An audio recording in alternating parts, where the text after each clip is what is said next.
प्रभु राम देव भगवान अल्लाह खुदा ईश आदि नाम एक ही शक्ति के हैं।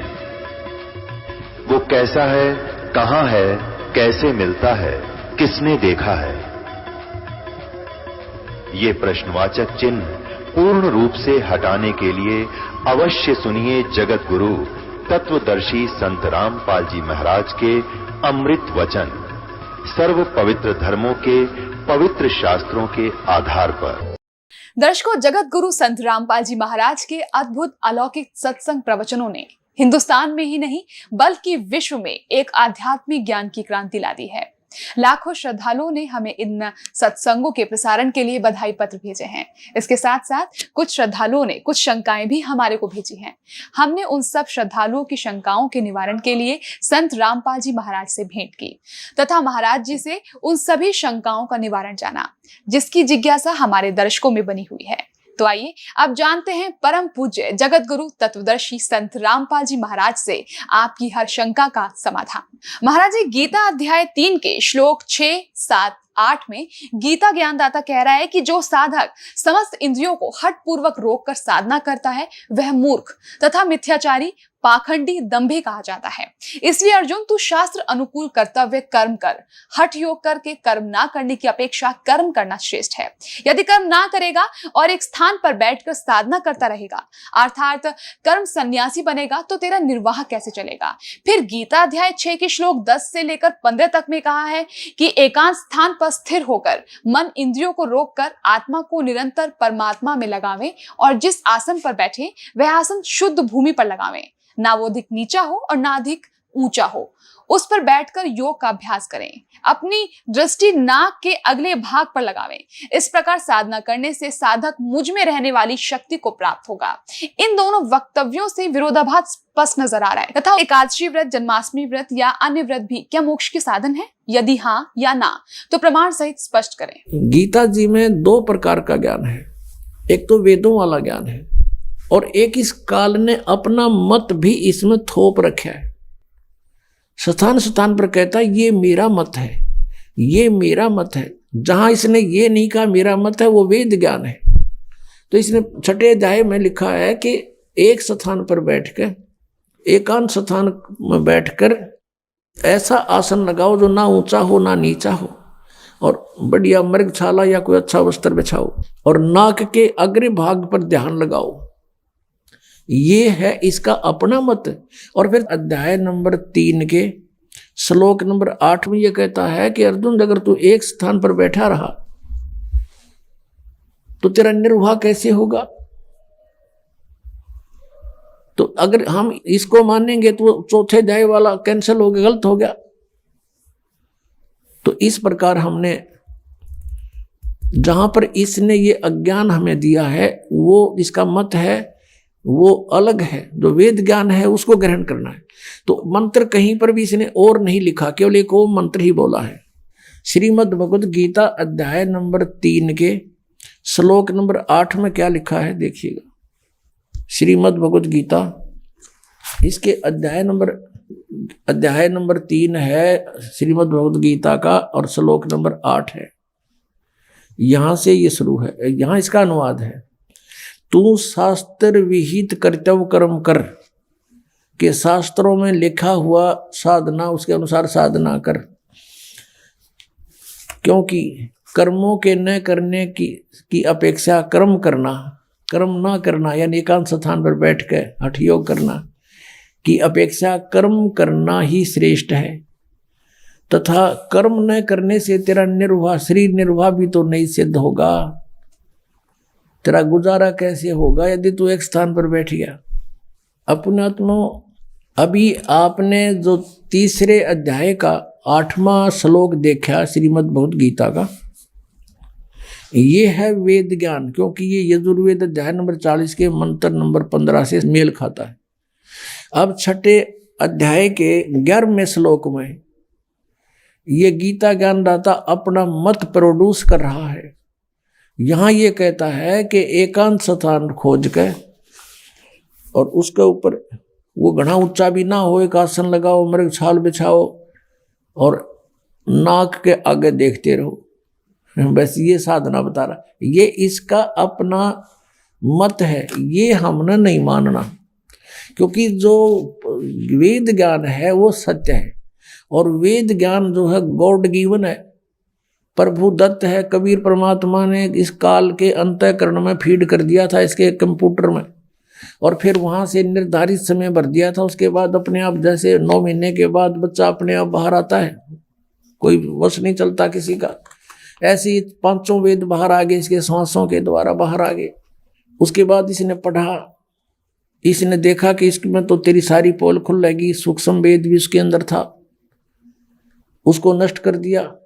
ये 4 वेद रख लिए जिसमें पूर्ण परमात्मा की जानकारी तो है, लेकिन वे ऑफ वर्शिप, पूजा की विधि केवल ब्रह्म तक की है, वो रख लिए। तो वो ज्ञान तो सही है, उसके अतिरिक्त फिर उससे भी हटकर इसने अपना मत कुछ परिदोष किया है इसमें, तो वो नहीं मानना हमने, क्योंकि वेद ज्ञान गॉड गिवन है, गॉड गिवन ज्ञान है वो परमात्मा का आदेश है।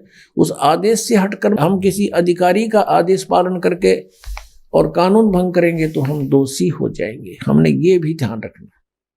ये देखिएगा श्रीमद् भगवद गीता अध्याय नंबर 6, श्रीमद् भगवद गीता अध्याय नंबर 6, और ये है 11 श्लोक में 11वां श्लोक। शुद्ध भूमि पर जिसके कर्म से कुसा यानी डाब, कोई घास, मृगशाला और वस्त्र बिछे हैं, यानी पहले डाब हो, फिर मृगशाला हो, फिर उसके ऊपर वस्त्र बिछे हों, और न ऊंचा और न बहुत नीचा हो, ऐसे अपने आसन को स्थिर स्थापन करे। फिर है उस आसन पर बैठकर चित्त और इंद्रियों की क्रियाओं को वश में रखते हुए मन को एकाग्र करके अंतःकरण की शुद्धि के लिए योग का अभ्यास करे। 13 में देखो, काया, सिर और गले को समान एवं अचल यानी सीधा रख के धारण करके और स्थिर होकर अपनी, वैसे यहाँ से ये 10 में से शुरू होता है, इसकी सारी क्रिया यहाँ से 10 में से शुरू होती है कि मन और इंद्रियों सहित शरीर को वश में रखने वाले आशा रहित, संग्रह रहित योगी अकेला ही एकांत स्थान में स्थिर होकर आत्मा को निरंतर परमात्मा में लगावे, परमात्मा में, अपने में नहीं। आगे फिर देखो, अब 11वां हमने पढ़ लिया कि शुद्ध भूमि पर एकांत स्थान तो ऊपर पढ़ लिया, कर्म से ये पहले डाब बिछी हो, फिर मृगशाला हो, फिर वस्त्र बिछे हो, ऐसा आसन लावे, ना घना ऊंचा हो ना ज्यादा नीचा हो, इस प्रकार अपने आसन को स्थिर स्थापन करे। फिर 12वें में कहा है कि उस आसन पर बैठकर चित्त और इंद्रियों को क्रियाओं को वश में रखते हुए मन को एकाग्र करके अंतःकरण की शुद्धि के लिए योग का अभ्यास करे। अब 13वें में, छठे अध्याय का 13वां पढ़ रहे हैं। काया, सिर और गले को सम्मान एवं अचल करके धारण करके और स्थिर होकर अपनी यानी एक स्थान पर डट के बैठे, अपनी नासिका के अग्रभाग पर दृष्टि जमाकर अन्य दिशाओं को न देखता हुआ। अब ये हम देख रहे हैं 14वां, ब्रह्मचारी के व्रत में स्थित भय रहित भली भांति अंतःकरण वाला सावधान होकर योगी मन को रोक के मुझ में चित वाला मेरे में प्राण होकर स्थित होए।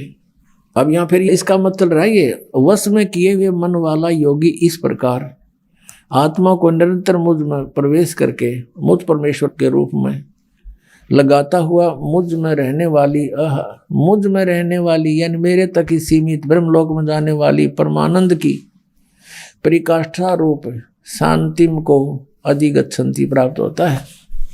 अब निर्वाण परमाम यानी मृत्यु के बाद, निर्वाण माने गमन भी होता है यानी मृत्यु भी होती है, और निर्वाण माने मोक्ष भी होता है। निर्वाण परमामम यानी श्रेष्ठ मेरे सतर का जो मुझ में रहने वाला जो श्रेष्ठ प्रमाण है, उस शांति को प्राप्त होगा। ब्रह्मलोक में जाएगा ब्रह्म का साधक, और वहां जिसी शांति है वो तन प्राप्त हो जाएगी। अंडरस्टूड है। तो छठे अध्याय के 16वें श्लोक में फिर ये भी कहा कि अर्जुन, यह योग न तो बहुत खाने वाले का और न बिल्कुल न खाने वाले का। बहुत खाना तो यूँ है, पेट दड़ी पक्का खा ले अंगड़ाई टूटे, भक्ति हो को ना। और बिल्कुल न खाना, व्रत रखना। व्रत रखना भी गीता में मना है। और ये व्रत रखवाओ एकादशी का, ये कहाँ से लाए? और न बहुत सहन करने वाले, सोने वाले का, और न अधिक जागने वाले का सिद्ध होता। यानी अब ये साधना भी जो इसने बताई है काल भगवान ने, ब्रह्म ने, इसने अपने सतर का ज्ञान भी दिया है कि इस प्रकार करो और इससे मेरे से मिलने वाली जो शांति है उसको प्राप्त हो सकते हो। और ब्रह्म से जिसी शांति मिला पता ही है, ब्रह्मलोक में गए, वहाँ से फिर जन्म मृत्यु में जैसे चुनक ऋषि की चल रही है ये क्रिया, उसके लिए बताया जा रहा है। तो ये छठे अध्याय का है, ये 10 से लेकर और अभी आपने 15 तक पढ़ा, 16 तक पढ़ा। 16वें में तो ये भी कंसेप्ट क्लियर कर दिया है कि व्रत रखना भी व्यर्थ है। और ये एकादशी का व्रत तो बहुत महत्वपूर्ण कर बताते। तो ये लोक वेद है, दंत कथा है, इनकी वेद शास्त्र विधि रहित ज्ञान है, उसके करने से कुछ भी लाभ नहीं होगा। गीता जी अध्याय नंबर 16 के श्लोक नंबर 23 के अनुसार। अब हम फिर उसी प्रसंग पर आते हैं कि जैसे तीसरे अध्याय के 8वें श्लोक में गीता ज्ञानदाता कहता है, यदि तू एक स्थान पर बैठ गया, ये तो वेद ज्ञान है, और काम छोड़ दिया, तेने कर्म करेगा नहीं, तो तेरा निर्वाह कैसे होगा? ये तो सही है। और यहाँ इसने बताया छठे अध्याय के अंदर 10 से लेकर 15 तक ये बताया कि इस प्रकार करने से और मुझ से मिलने वाली जो शांति व तन पता जैसी मिलेगी, ब्रह्मलोक प्राप्त होगा, वो प्राप्त हो सकती है। तो ये इसका मत है। हमने इसके मत को स्वीकार नहीं करना जो सूक्ष्म वेद में लिखा है और उसके वही जो का जो गीता में मिलता है वो सही क्लियर ज्ञान है, स्पष्ट ज्ञान। अब हम आते हैं उसी प्रसंग पर कि वेदों में कहीं पर भी ये 2.5 घंटे सुबह 2.5 घंटे शाम बैठकर साधना करने का विधान नहीं, और न ही परमात्मा प्राप्त महापुरुषों की वाणी में जिन्होंने भगवान पाया, जिनमें कौन कौन है? आदरणीय धर्मदास साहिब जी, आदरणीय मलुकदास साहिब जी, आदरणीय नानक साहिब जी, आदरणीय दादू साहिब जी, आदरणीय गरीबदास साहिब जी, गांव छुडानी, जिला झज्जर हरियाणा वाले, और आदरणीय घीसा दास साहिब जी, गांव खेकड़ा, जिला मेरठ वाले, उत्तर प्रदेश वाले।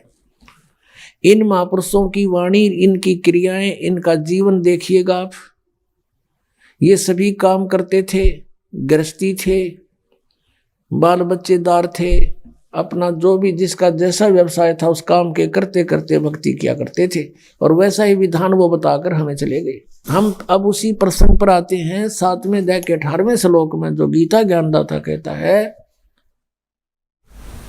कि मेरी साधना करने वाले जो मेरी भक्ति करते हैं वो मेरे वाली ही अनुत्तम गति में सचित है, इसी में रह गई है, पार नहीं हुई। सूक्ष्म वेद में परमात्मा ने कहा था ब्रह्मा जी को, काल ने क्या बोला?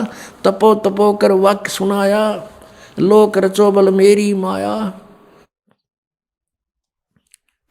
कि एक तपो तपो कर आवाज कर दी उसने, काल ने, और जब तप कर दिया, जब कहा लोक रचो बल मेरी माया, कहती है सब मेरा जाल है, अब लोक रचो, अब सृष्टि रचो, तुम जाओ, वो चार्ज होगी बैटरी, अब अपनी बर्बाद करो। तो यहाँ इन ऋषियों ने कुछ अज्ञान कुछ ज्ञान, जैसे ब्रह्मा जी से प्राप्त ज्ञान से हठ योग शुरू करा। ब्रह्मा जी ने बताया कि मुझे परमात्मा की आकाशवाणी, मैंने 1000 वर्ष तप किया, फिर आकाशवाणी हुई कि सृष्टि करो। तो ये भी उन्होंने परम अक्षर ब्रह्म की वाणी मान ली, या थी काल की वाणी, आकाशवाणी, और उधर से ओम नाम वहां से ले लिया। गीता जी अध्याय नंबर 4 के श्लोक नंबर 8 में लिखा कि अर्जुन, यदि तू हट करके बैठ गया एक स्थान पे तो तेरा निर्वाह कैसे चलेगा? तो कहने का भाव यह है कि हठ योग नहीं करना किसी भी शास्त्र में नहीं लिखा है। अब आपने सुन लिया, यजुर्वेद अध्याय नंबर 40 के मंत्र नंबर 15 में स्पष्ट किया है कि ओम कर तू समर, केलवे समर, और करतुम समर। ओम नाम का जाप काम करते करते सिमरन करो, विशेष कसक के साथ सिमरन करो, अपना मनुष्य जीवन का प्रथम कर्तव्य मूल कर्तव्य जानकर सिमरन करो। हठ योग एक स्थान पर बैठकर करने को नहीं कहा। ऐसा नहीं है कि जैसे आप बैठे हो तो बैठ के भी कर लो, समय काम नहीं है, कोई दिक्कत नहीं, लेट कर लो, चलते कर लो, बैठते हो। जैसे सूक्ष्म वेद में कहा कि नाम उठत नाम बैठत, नाम सोत जागबे, नाम खाते नाम पीते, नाम से ती लागबे। तो इस प्रकार ये साधना तो इस तरीके की है, ये वेदों अनुसार यानी सदग्रंथों में तो ये सहज साधना है, सहज साधना, सिंपल वर्शिप। और इन्होंने अपने हठ योग ज्ञान से इसको इतना कठिन बना दिया। कोई तप करता खड़ा होकर, कोई उल्टे पैर करके, ऊपर न पैर नीचे को सिर करके, कोई व्रत रख के, कोई पहाड़ों पर जाता भगवान को खोजने के लिए, और कोई कुछ अन्य मंत्र करता है जैसे हरे कृष्ण कृष्ण कृष्ण हरे हरे राधे राधे श्याम मिला दे। ये गीता जी में है कहीं? तो गीता जी में जो लिखा है वो साधना है भक्ति की। उससे छोड़कर जो साधना या मंत्र हम करते हैं वो शास्त्र विधि को त्याग कर मनमाना आचरण है, वो यूजलेस है। गीता जी अध्याय नंबर 16 के श्लोक 23 में कहा कि अर्जुन, जो शास्त्र विधि को त्याग कर मनमाना आचरण करते हैं न तो उनकी गति हो सकती, ना उनको सुख हो, ना कोई सिद्धि प्राप्त हो सकती, यानी यूजलेस। तो गीता जी में जो वर्णित विधि है उसके पाने का जो मंत्र है, और फिर शेष संकेत दे रखा है कि उस तत्वदर्शी संत को पूछो, पता करो, तो वो है साधना करने की। तीसरे अध्याय के 8वें श्लोक में गीता ज्ञानदाता कहता है कि यदि तू एक स्थान पर बैठ गया, ये तो वेद ज्ञान है, और काम छोड़ दिया, तेने कर्म करेगा नहीं तो तेरा निर्वाह कैसे होगा? ये तो सही है। और यहां इसने बताया छठे अध्याय के अंदर 10 से लेकर 15 तक ये बताया कि इस प्रकार करने से और मुझ से मिलने वाली जो शांति व तन पता जैसी मिलेगी, ब्रह्मलोक प्राप्त होगा, वो प्राप्त हो सकती है। तो ये इसका मत है। हमने इसके मत को स्वीकार नहीं करना। 16वें मत ये भी कंसेप्ट क्लियर कर दिया है कि व्रत रखना भी व्यर्थ है, और ये एकादशी का व्रत तो बहुत महत्वपूर्ण कर बताते हैं। तो ये लोक वेद है, दंत कथा है, इनकी वेद शास्त्र विधि रहित ज्ञान है, उसके करने से कुछ भी लाभ नहीं होगा। गीता जी अध्याय नंबर 16 के श्लोक नंबर 23 के अनुसार जो सूक्ष्म वेद में लिखा है और उसके वही जो का तो गीता में मिलता है वो सही क्लियर ज्ञान है, स्पष्ट ज्ञान। आइए अब हम उन श्रद्धालुओं के अनुभव जानते हैं जो जगत गुरु तत्वदर्शी संत रामपाल जी महाराज जी से दीक्षा प्राप्त कर चुके हैं तथा उनके द्वारा बताए गए भक्ति मार्ग पर चल रहे हैं। क्या शुभ नाम है बहन जी आपका? गीता वर्मा। संत रामपाल जी महाराज की शरण में आने से पहले आप कौन सी भक्ति करते थे?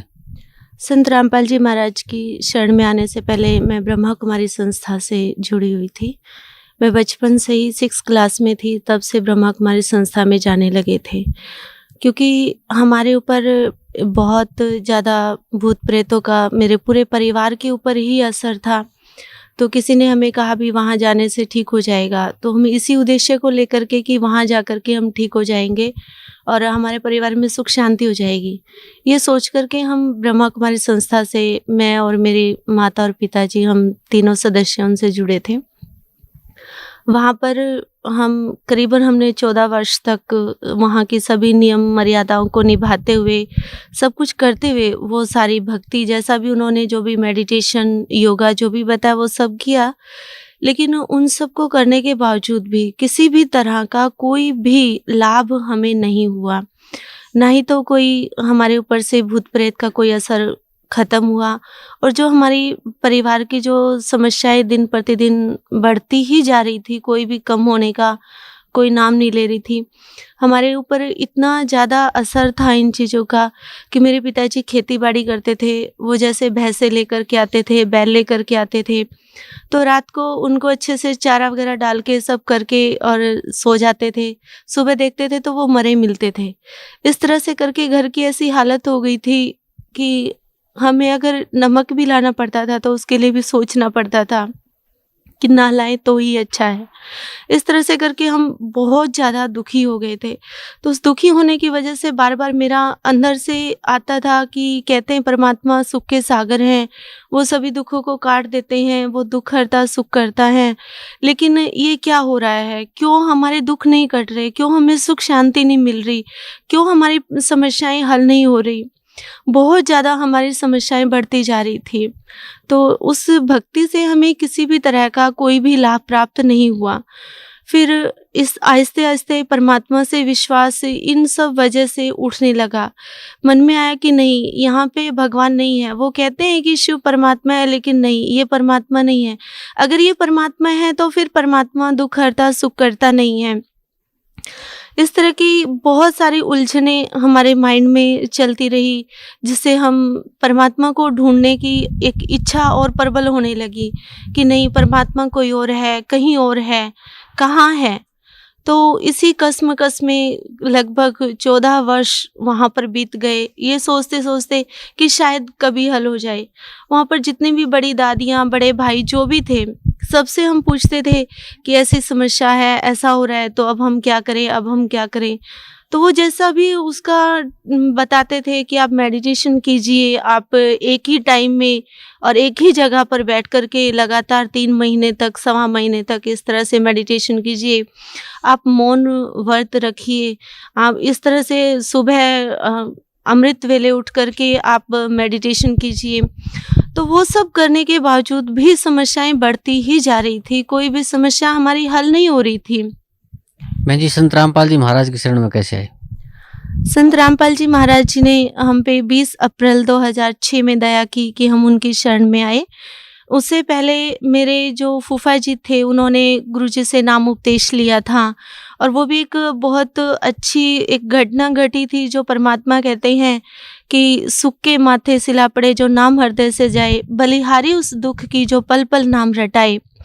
तो मेरे फूफा जी जो थे वो एक अर्जी निवास थे, उनसे अचानक से कोई गलत रजिस्ट्री किसी ने करवा ली थी, तो जिसकी वजह से उनके ऊपर 6 महीने की सज़ा और 1 लाख रुपए का जुर्माना हो गया था।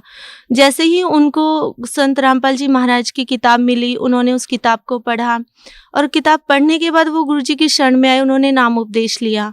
आज जैसे कि उनको किताब मिली, अगले दिन उन्होंने नाम उपदेश लिया, और तीसरे दिन ये फाइनल था कि उनको ये सज़ा मिलनी है।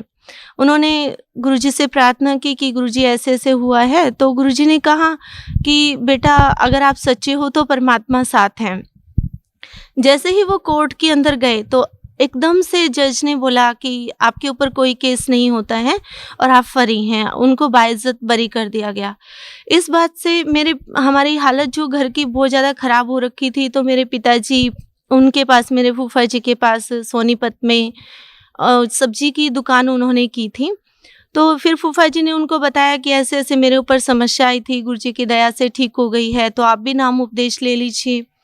तो मेरे पिताजी ने सोचा कि ठीक है, बाकी सब जगह भक्ति और देवी देवताओं की करके और ब्रह्मा कुमारी संस्था में भी इतने वर्षों तक रह करके सब देख लिया, लेकिन किसी चीज़ से कोई लाभ नहीं हो रहा, तो यहाँ भी देख लेते हैं। तो पिताजी ने नाम उपदेश ले लिया। जैसे ही मेरे पिताजी ने नाम उपदेश लिया, परमात्मा बंदी छोड़ सद्गुरु रामपाल जी महाराज की इतनी दया हुई कि उनके शरीर में भी और उनकी मन में भी इतनी एकदम शांति और इतना उजाला सा उन्होंने फील किया कि जैसे एक मुर्दे के अंदर जाना चाहती हैं। उसके बाद उन्होंने मेरे माताजी को नाम उपदेश लेने के लिए कहा, तो माताजी ने भी नाम उपदेश ले लिया। फिर उन्होंने मुझे कहा, जब भी मैं कभी घर पे मिलने के लिए आती थी माता पिता से, तो वो हमेशा मुझे गुरुजी के बारे में बताते थे कि आप एक बार चल कर देखिए, आप वहाँ से नाम उपदेश ले लीजिए। तो मैं पिताजी की किसी भी बात को एक्सेप्ट नहीं करती थी। मैं कहती थी नहीं, मुझे गुरुओं के चक्कर में नहीं पड़ना है, मैं ठीक हूँ। लेकिन मैं अंदर से सेटिस्फाई भी नहीं थी अपने रास्ते से, अपने उस संस्था में ज्वाइन करने से, वहाँ से भी मैं सेटिस्फाई नहीं थी। लेकिन मैं जैसे गुरुओं के बारे में सुना था, बहुत कुछ, कभी नेगेटिव कभी पॉजिटिव सुनते रहते थे, तो उसकी वजह से मेरा विश्वास नहीं था गुरुओं पे। तो मैंने कहा था मुझे गुरुओं के चक्कर में नहीं पड़ना। तो एक दिन परमात्मा की रज़ा हुई कि मेरे माता पिता अचानक से वो अपने काम के लिए खेत में गए, तो वहाँ पर गुरुजी की जो संत रामपाल जी महाराज अमृत जल देते हैं, तो वो अमृत जल की बोतल उनके मंदिर में रखी हुई थी। उस अमृत जल की बोतल को देख कर के मेरी इच्छा हुई कि मैं इसको पी लूँ, तो मैंने उसे पिया। मेरे ऊपर जो भूत प्रेतों का असर था, उसको पीने से मेरे को बहुत शांति और बहुत रिलैक्स महसूस हुआ। फिर मैं गुरुजी की जो तस्वीर थी वो गोदी में लेकर के बैठ गई और मैं बहुत रोई। मैं इसलिए रोई कि परमात्मा को पाने के लिए मैं इतने वर्षों से भटक रही हूँ। गुरुजी, आप कहते हो कि कबीर साहब परमात्मा है और ब्रह्मा कुमारी संस्था वाले कहते कि शिव परमात्मा है। आखिर परमात्मा कौन है, कहाँ है, जिसकी तलाश में आज तक हम भटक रहे हैं? आप कहते हो कि परमात्मा सुख देने वाले हैं, फिर हमें सुख क्यों नहीं मिल रहा? इस तरह से मैं गुरुजी की शरण में बहुत ज़्यादा रोई। तो वहाँ रोते रोते ही मैं सो गई। तो बंदी छोड़ कबीर साहब गुरुजी के रूप में आए और सपने में ही उन्होंने मुझे प्रथम मंत्र दिया। उसके बाद फिर मेरी इच्छा हुई कि मैं एक बार आश्रम जरूर आऊँ और देख कर के आऊँ। तो उससे पहले मैंने गुरुजी को 2 पत्र भी लिखे थे, जिसके अंदर मैंने बहुत कुछ लिखा था और मैंने अपनी माताजी को भी कहा था कि गुरुजी क्या जवाब देंगे, आप पूछ करके आना। तो गुरुजी से जब मेरे माताजी ने प्रार्थना की तो गुरुजी ने कहा कि जब बेटी सामने आएगी तभी उसको उसकी प्रार्थनाओं का जवाब देंगे।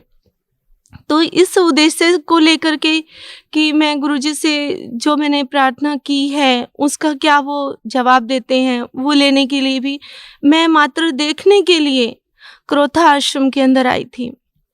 जैसे ही मैं आश्रम के अंदर आई, मैंने आश्रम के अंदर प्रवेश किया, तो एकदम से मुझे ऐसे लगा जैसे ये सब कुछ मैंने पहले से ही देख रखा है। यहाँ जितने भी भाई बहने हैं सबको मैं पहले से ही जानती हूँ और मैंने नाम उपदेश ले लिया। नाम उपदेश लेने के बाद जब गुरुजी के पास मैं दर्शनार्थ गई तो उस समय भूत प्रेतों के असर की वजह से मैं इतना ज़्यादा परेशान हो रही थी, मुझे बहुत रोना आ रहा था, बहुत घबराहट हो रही थी, बहुत मेरे को ये हो रहा था बस भाग ले तू यहाँ से, जैसे कहीं तू फंस गई है। तो फिर बहनों ने बोला भी गुरुजी आ गए हैं, नाम उपदेश ले लीजिए। नाम उपदेश लेने के लिए गई। जैसे ही मैंने नाम उपदेश लिया गुरुजी से, तुरंत ही मुझे ऐसे लगा जैसे मेरे सिर से कई क्विंटल वजन उतर गया हो और मैं एकदम अपने आप को मैंने बहुत हल्का महसूस किया। गुरुजी के दर्शन किए। दर्शन करने के लिए जब चरणों में हम गए गुरुजी के पास, तो चरणों में हमने गुरुजी के चरण जैसे ही छुए तो मुझे ऐसे लग रहा था जैसे मैं किसी इंसान के नहीं बल्कि किसी रूई को ऐसे दबा रही हूँ। तो उसको देख करके अचानक से मैंने गुरुजी की फेस की तरफ देखा तो मुझे गुरुजी के चारों तरफ एकदम सफ़ेद लाइट सी नज़र आई और गुरुजी बहुत सफ़ेद, एकदम सफ़ेद थे, जो ऐसा सफ़ेदी कि मैं उस कलर को बयान नहीं कर सकती। यहाँ पर वो कलर नहीं है जो उस समय मैंने गुरुदेव जी का देखा था। और गुरुजी की शरण में आने के तुरंत बाद ही, उनसे नाम उपदेश लेते ही मेरी सारी बीमारियां कट गई। मेरे ऊपर जो भी भूत प्रेत का असर था, मेरे माता पिता पे था, वो सब हट गया। जब मैं गुरुजी की शरण में जिस दिन मैं आई थी, मेरे एक पैर में बहुत ज़्यादा गांठें हो गई थी। डॉक्टर ने बोला था कि आपका ऑपरेशन होगा और ऑपरेशन के बाद आपका पैर भी खराब हो सकता है। इस बात की कोई गारंटी नहीं है कि आपका पैर सही रहेगा। तो मैंने जैसे ही नाम उपदेश लिया, अगले दिन सुबह जब मैं उठी मुंह हाथ धोने के लिए धोया तो मैंने देखा मेरा पैर एकदम साफ था, बिल्कुल कहीं नाम निशान भी नहीं था कि उसमें कहीं कोई गांठ हो या किसी तरह का जो मैंने ट्रीटमेंट उसे पहले लिया था उसे मेरे पैर में घाव बन गए थे कई जगह पर, तो वो कोई घाव नहीं था, एकदम से बिल्कुल सही मेरा पैर था। गुरुजी की शरण में आने के बाद मुझे बहुत कुछ प्राप्त हुआ और आज मैं इस बात को रोती हूँ कि क्यों मैंने अपने जीवन के इतने वर्ष वहां बर्बाद कर दिए। परमात्मा संत रामपाल जी महाराज की शरण में इतने वर्ष पहले मैं आ जाती तो शायद आज तक बहुत कुछ भक्ति कमाई जमा होती और इतनी समस्याओं का, इतने दुखों का सामना ना करना पड़ता।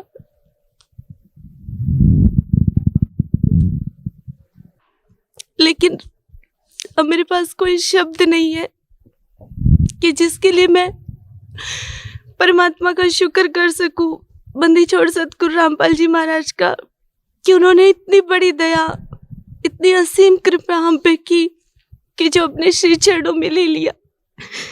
गुरु जी के शरण में आने के बाद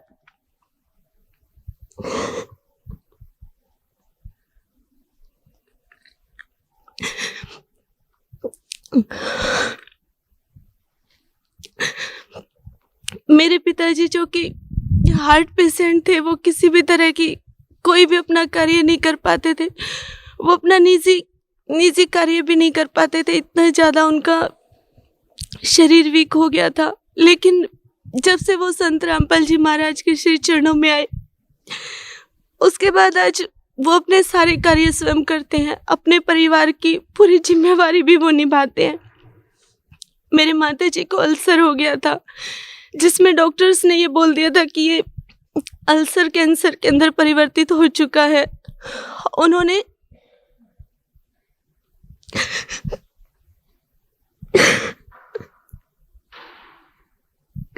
जो भी टेस्ट किए थे उन सब से उन्होंने कहा कि 99% आपको कैंसर है।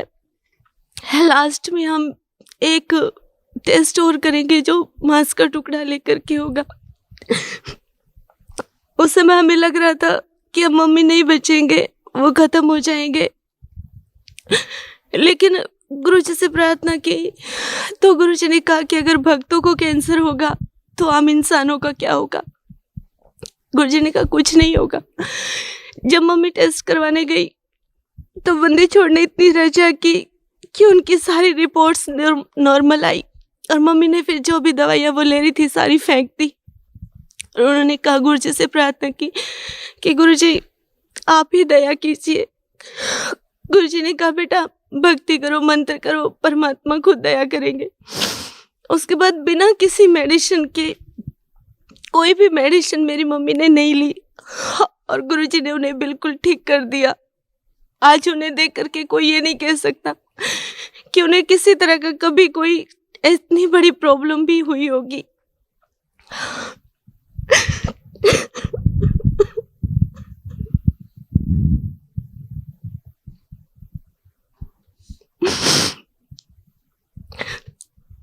बहन जी, आप ब्रह्म कुमारी पंथ से पहले जुड़ी हुई थी, तो वहाँ पे आपको क्या भक्ति दी जाती थी? ब्रह्मा कुमारी संस्था से जुड़ना, मुझे आज ये लग रहा है कि मैंने अपने जीवन के इतने वर्ष बर्बाद कर दिए। वहाँ पर मैंने अपना जीवन ही एक प्रकार से सब कुछ खत्म हो गया था। वहाँ पर बताया जाता है कि परमात्मा निराकार है, आप एक आत्मा है। इस सृष्टि चक्र 5000 वर्ष का है और परमात्मा जो है वो शिव है। लेकिन उन सब बातों को कई बार मैं सोचती थी, जैसे हेडक्वार्टर माउंट आबू जाते थे तो वहाँ पर गुलजार दादी जी के तन में शिव परमात्मा, जैसा कि वो बताते हैं परमात्मा, लेकिन आज तो गुरु जी की शरण में आने के बाद सच्चाई का पता चल गया कि वो मात्र एक प्रेत आत्मा है, कोई भगवान नहीं है, कोई भगत नहीं है, कोई संत भी नहीं है। वो उनके तन में आते थे तो मैं सोचती थी कि जब परमात्मा निराकार है तो वो इनके तन में कैसे आ रहे हैं। वो इस शरीर में तो इस तरह से तो भूत प्रेत आते होते हैं, लेकिन उस समय कोई और रास्ता भी नहीं था, कोई सच्चाई का कहीं कुछ मिलने का कोई आसार भी नहीं था। इसलिए उसी बात को ही सच मान करके उसी आधार से चलते जा रहे थे। लेकिन गुरु जी की शरण में आने के बाद, परमात्मा से जुड़ने के बाद सारी सच्चाई का पता चला कि परमात्मा निराकार नहीं, वो साकार है, वो शय शरीर है और उनका नाम कबीर है। वो परमात्मा सतलोक के वासी हैं, जो हम सब आत्माओं को वाक्य में ही आकर के सुख देते हैं, हमारे सभी दुखों को मिटाते हैं। मेरे परिवार पर जो परमात्मा ने रजा बख्शी है, जब से हम संत रामपाल जी महाराज की शरण में आए हैं, तो तब से इस बात का एहसास हुआ है कि वाकई में परमात्मा क्या होता है, भक्ति क्या होती है, भगवान क्या होता है। उससे पहले ये शब्द सुने थे कि भक्ति होती है, भगवान होता है, लेकिन वो क्या होता है, कैसा होता है, वो संत रामपाल जी महाराज के श्री चरणों में आने के बाद ही पता चला। बहन जी, जो ब्रह्म कुमारी में जो मुरली बताते हैं, वो मुरली क्या होती है? मुरली वो होते 4 पेज होते हैं, जिसमें जब गुलजार दादी के तन में वो प्रेत आत्मा, वो उनका शिव बाबा, वो भगवान जिसे वो परमात्मा मानते हैं, वो आते हैं तो वो प्रवचन देते हैं 1.5-2 घंटे का, 3 घंटे का। तो वो प्रवचन रिकॉर्ड किया जाता है और उस रिकॉर्डिंग उसके अंदर टेप किया जाता है, लिखा जाता है।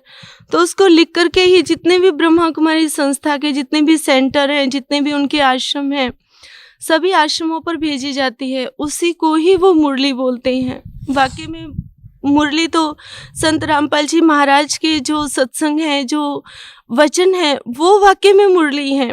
क्योंकि मुरली माना मधुर वचन, जो हमारे जीवन में कुछ चेंज लाए, जो हमारे दुखों को ख़त्म करे, जो हमें जीवन दान दे। तो वो मुरली, वाकई में जो मुरली है, वो संत रामपाल जी महाराज के प्रवचन है, ना कि वो। बहन जी, आज भी जो लोग ब्रह्म कुमारी से जुड़े हुए हैं, तो उन लोगों को आप क्या कहना चाहते हैं? मेरी ब्रह्मा कुमारी संस्था से जुड़े हुए सभी भाई बहनों से हाथ जोड़ करके प्रार्थना है कि आप सभी एजुकेटेड हैं, इंटेलिजेंट हैं, आप सबने परमात्मा की खातिर अपना घर परिवार, अपने भाई बहनें सभी छोड़े हैं, आप समर्पित हैं भगवान की खातिर। तो एक बार, सिर्फ एक बार आप संत रामपाल जी महाराज जी द्वारा बनाई गई बुक ज्ञान गंगा, या फिर उनका जो साधना चैनल पर जी जागरण पर जो सत्संग आता है, वो आप अवश्य सुनिए। कहीं ऐसा ना हो कि कल आप मेरे की तरह रोए कि हमने इतने वर्ष अपने जीवन के बर्बाद कर दिए। क्योंकि सभी ब्रह्मा कुमारी संस्था के भाई बहनों से मेरी रिक्वेस्ट है कि थोड़ा सोच कर देखिए, वो दादी जो कि head of the department Brahma Kumari संस्था की थी, प्रकाशमणि दादी जी, जो 9 वर्ष की परमात्मा की खातिर समर्पित हो गई थी। उन्होंने कितनी तपस्या, कितना सहन किया, कितना सब कुछ किया, उसके बावजूद उनका अंत क्या हुआ? उनका अंत हुआ कि वो ब्रेन ट्यूमर से उनकी मृत्यु हुई। 2 महीने वो कोमा में रह करके, हॉस्पिटल में रह करके उनकी मृत्यु हुई है। वो दादी जिनको आप कहते हैं गुलजार दादी, जिनके तन में परमात्मा आते हैं, आपकी भाषा में, मेरी भाषा में नहीं, क्योंकि मुझे तो संत रामपाल जी महाराज के श्री चरणों में आने के बाद पता चल गया कि परमात्मा कौन है, कहाँ है और कैसे हैं।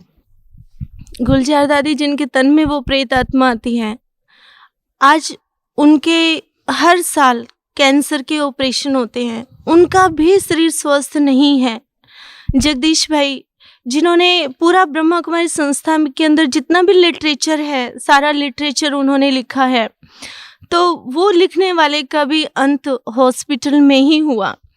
तो आपकी इतनी बड़ी हस्तियों का, जिन्हें आप हस्ती मानते हैं, उनका ये हाल हुआ है, तो आपका क्या होगा? इसलिए आपसे प्रार्थना है, हाथ जोड़ करके मेरी निवेदन है कि आप अपने जीवन को बर्बाद मत कीजिए।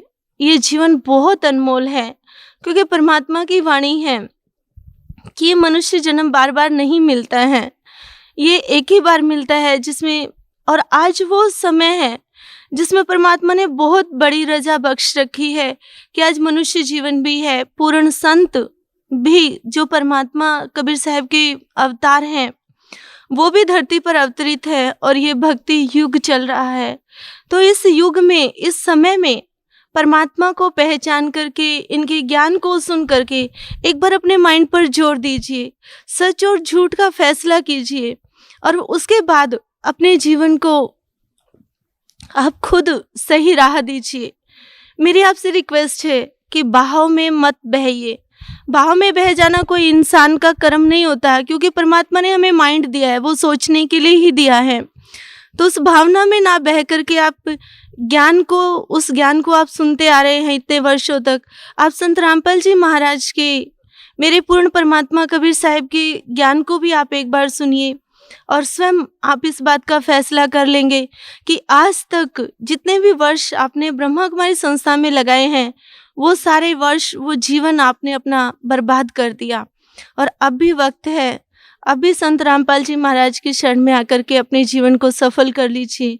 और आपके जीवन का जो मेन उद्देश्य है, जिसको लेकर के आप समर्पित हुए हैं, भगवान को पाना, तो वाकई में परमात्मा को आप संत रामपाल जी महाराज के श्री चरणों में आने के बाद ही पा सकते हैं।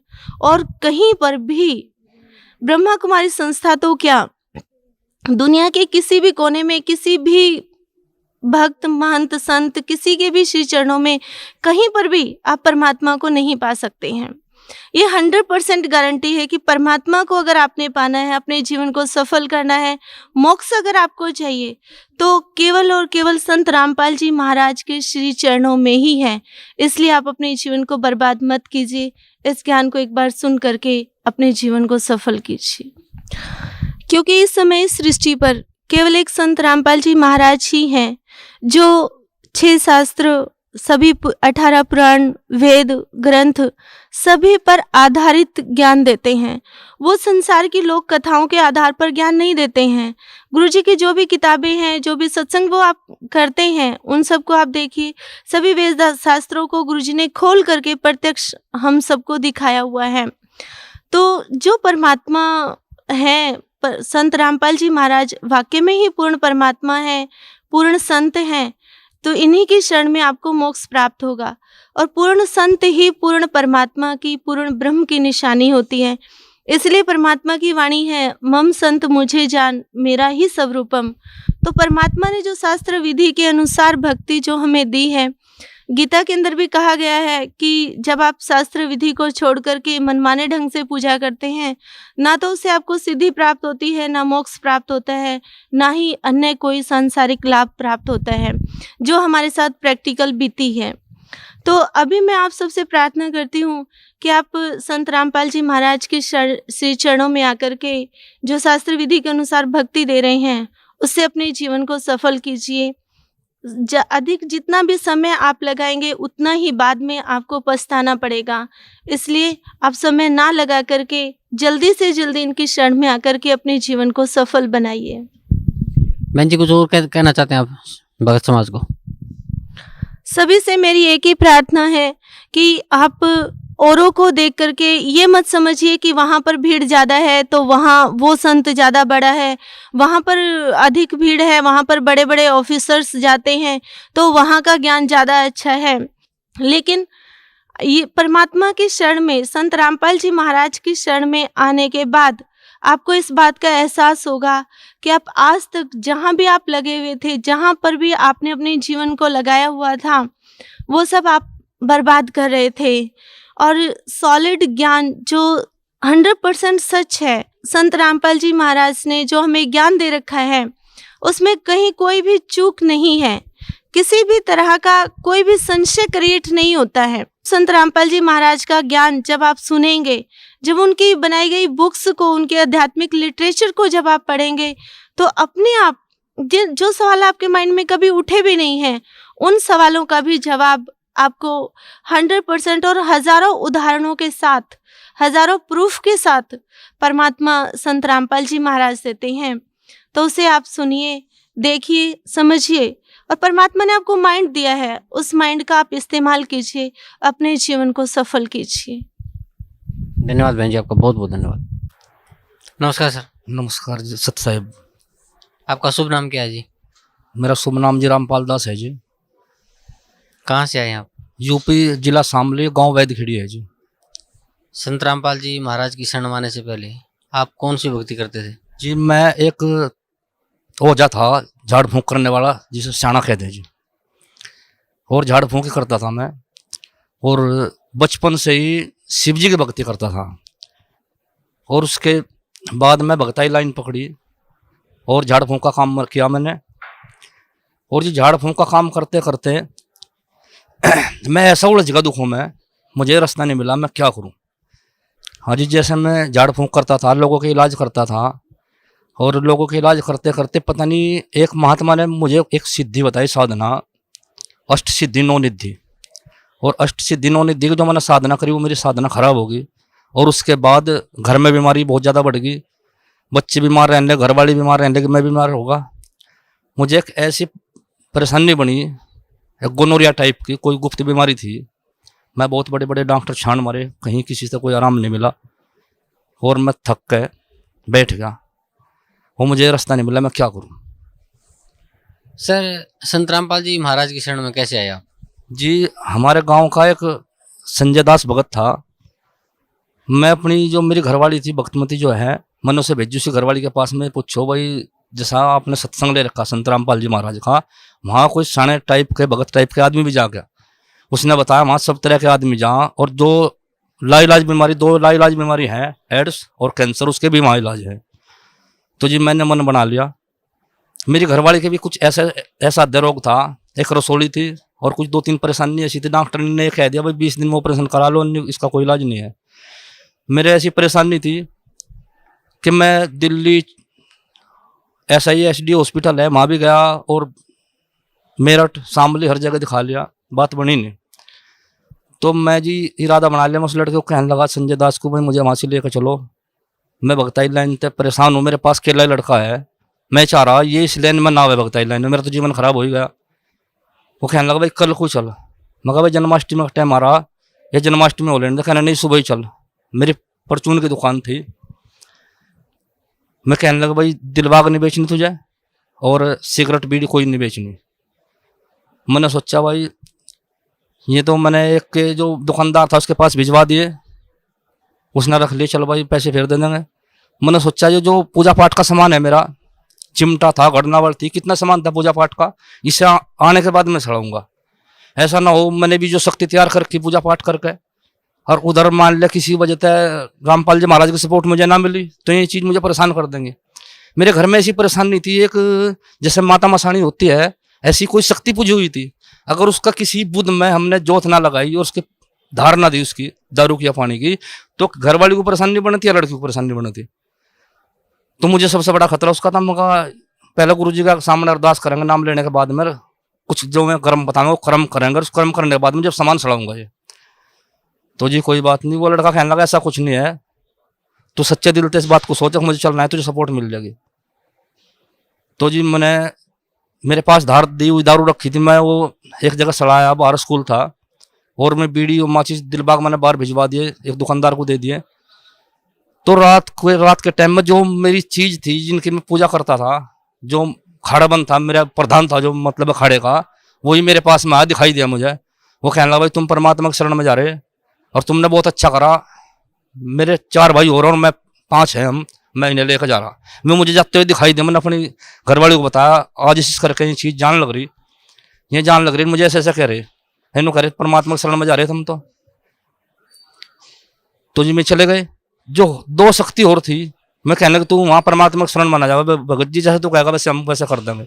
मैं कहना चलो तुमने तो बता दिया मैं परमात्मा है। मैं यही बात पूछनी चाह रहा था, मैं परमात्मा है, मुझे चाहे तुम मेरे पूरे परिवार को खत्म कर दियो, चाहे मुझे गुरुजी नाम दे या ना दे, पर बाकी मैं भी तुम्हें पूजने का नहीं।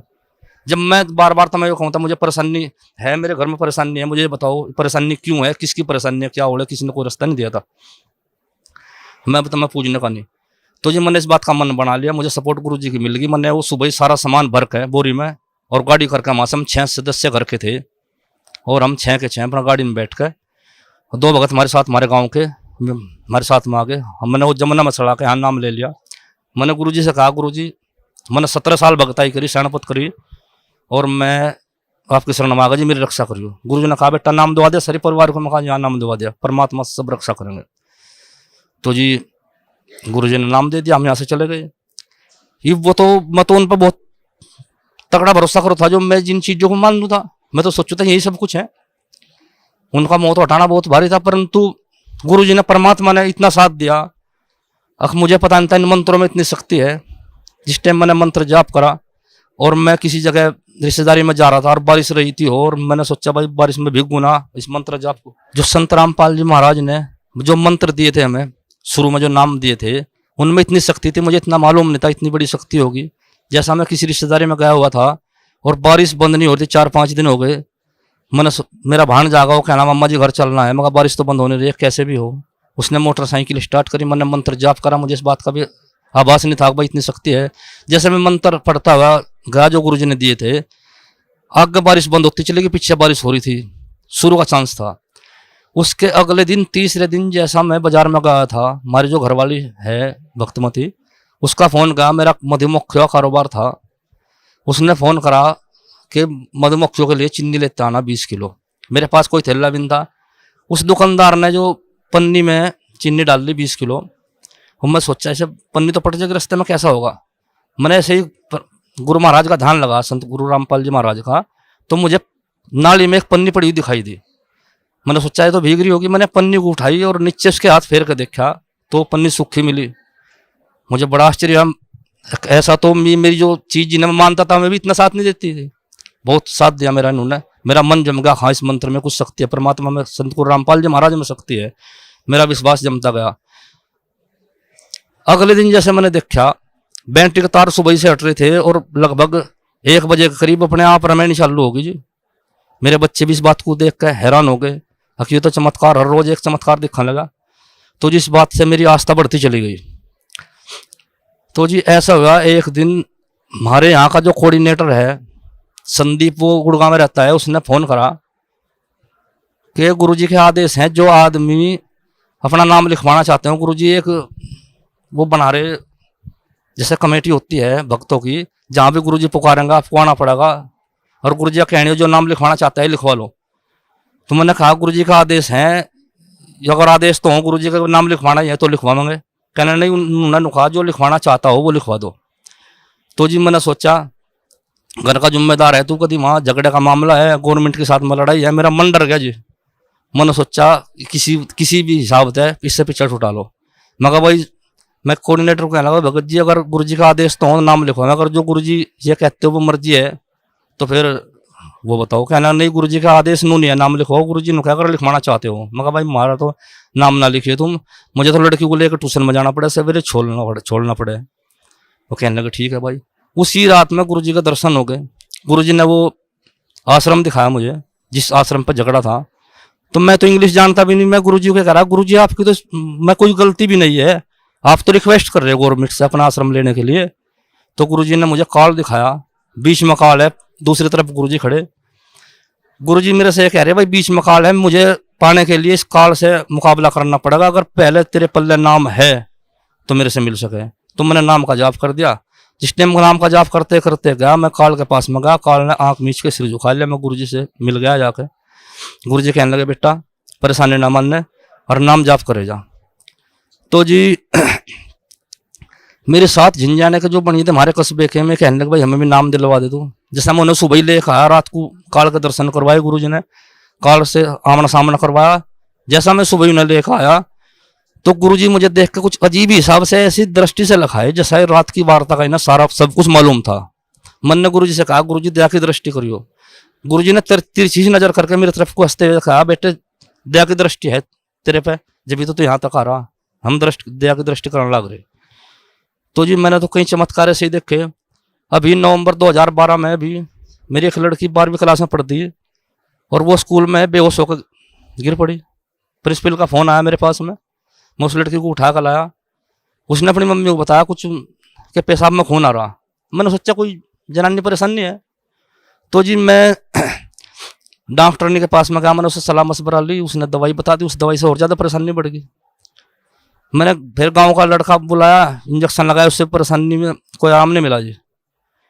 उस लड़की को लेकर हम रात को जब दर्द ज़्यादा बन गया जी और सामने चले गए, उसने अल्ट्रासाउंड कराया। उसने बताया गुर्दों की वजह से पेशाब में खून है। उसने नशे के इंजेक्शन दे दिए, दर्द के इंजेक्शन दे दिए। बस जी रात मुश्किल काटी। सुबह के टाइम परेशानी ज़्यादा बढ़ गई। हम उसे दोबारा से फिर लेकर चले गए। जैसा दोबारा से लेकर चले गए, डॉक्टर ने बोतल चालू कर दी उसके, अब गुर्दे का खून है भाई बोतल चढ़ानी पड़ेगी। तो बोतल चढ़ाने के बाद में दवाई रिएक्शन कर गई। डॉक्टर ने इंजेक्शन जो लगाया रिएक्शन रोकने का, वो रिएक्शन रोकने का इंजेक्शन भी रिएक्शन कर गया। डॉक्टर ने रोक गई जी, पूरे अस्पताल में रोक रट्टा पड़ गया। जो नर्स थी वो भी रोने लगी और जो मरीज थे में भी रोने लगे, जो कंपाउंडर थे में भी रोने लगे। हमारी जो घरवाली है भक्तमती, वो कहने लगी बोतल हटा दो और हम तो आश्रम में लेकर जा रहे सतगुरु के पास में। तो जी बोतल हटवा दी हमने, हम कहने लगे सतगुरु के पास में चलेंगे। तो जी लड़की को आराम मिल गया, हमने वहाँ से गाड़ी कर ली। गाड़ी करने के बाद में जी हम आश्रम में लेकर आए लड़की को, हमने गुरु जी का आशीर्वाद दिया, लड़की को आराम मिल गया जी। हमने गुरु जी से इस बात की रिक्वेस्ट करी, गुरु जी हमारी लड़की को परेशानी है। कहना बेटा ठीक हो जाए, कोई परेशानी नहीं है। तो जी लड़की को आराम मिल गया। हम अगले दिन घर चले गए। घर जाने के बाद में लड़की का बीपी डाउन हुआ। बीपी डाउन होने के बाद में सिर में दर्द बना, दोबारा से फिर रिएक्शन बन गया जी। रिएक्शन बनने में रात को इतनी हालत खराब होगी, लड़की को दिखना बंद होगा जी। जब दिखना बंद होगा लड़की को, और लड़की इतनी परेशान होगी कि हमारा दर्द भी डॉक्टर से दर्द बंद ना हो। फिर रात को 10 बजे फिर हमने गाड़ी करी जी। गाड़ी करने के बाद में हम लड़की को यहाँ लेकर आए, और जिस टाइम हम घर से चले जी, सतगुरु महाराज रामपाल जी महाराज की ऐसी कृपा हुई, जब भी दर्द बंद होगा जी यहाँ चलने के नाम की। और रात को 1:30 बजे हम यहाँ से आए जी। सवेरे के टाइम हमने गुरु जी से कहा, गुरु जी लड़की के पेशाब में खून आ रहा।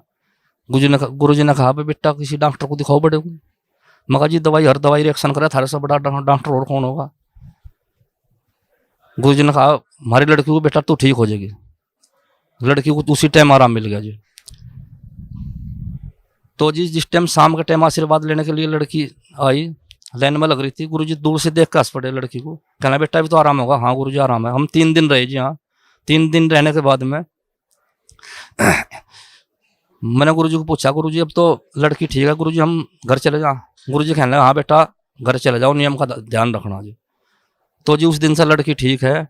हम तो सतगुरु रामपाल जी महाराज ने नया जीवन दिया, इनके बहुत एहसान है। जो सिर और शरीर उन्हीं का है। सत्संग। सर आप जिससे पहले झाड़ फूक का काम करते थे, ओझा का काम करते थे, अब वो छोड़ के आप संत रामपाल जी महाराज की शरण में आए हैं, तो भगत समाज को क्या संदेश देना चाहते हैं आप? यही संदेश देना चाहता हूँ जी। जब मैं बचपन में छोटा सा था जी, मुझे जब से ही परले दिखाई देख रहे थे सपने में। रात को जैसे मुझे परले दिखाई होती थी, क्या तो जल से परले होती थी, और या फिर अग्नि से। तो जिस टाइम सवेरे आँख खुलती थी सवेरे, तो मुझे ऐसा महसूस देता था कोई मोक्ष का रास्ता ढूंढ ले, कोई मोक्ष का रास्ता जो उससे मुक्ति मिल जाए।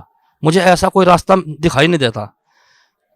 तो जिस दिन से हम यहाँ से आए, उस दिन तय मन को इतनी शांति होगी कि सतगुरु रामपाल जी महाराज हम इंसान नहीं है, ये खुद परमात्मा है। और मैं भक्त समाज को, ओझा समाज को, सियाणे समाज को ये संदेश देना चाहता हूँ कि वो लाइन छोड़कर जो आदि अधूरी है, और उस रास्ते को छोड़कर काल के रास्ते को छोड़कर परमात्मा की शरण में आओ और अपना कल्याण करवाओ। जी धन्यवाद आपका, बहुत बहुत धन्यवाद।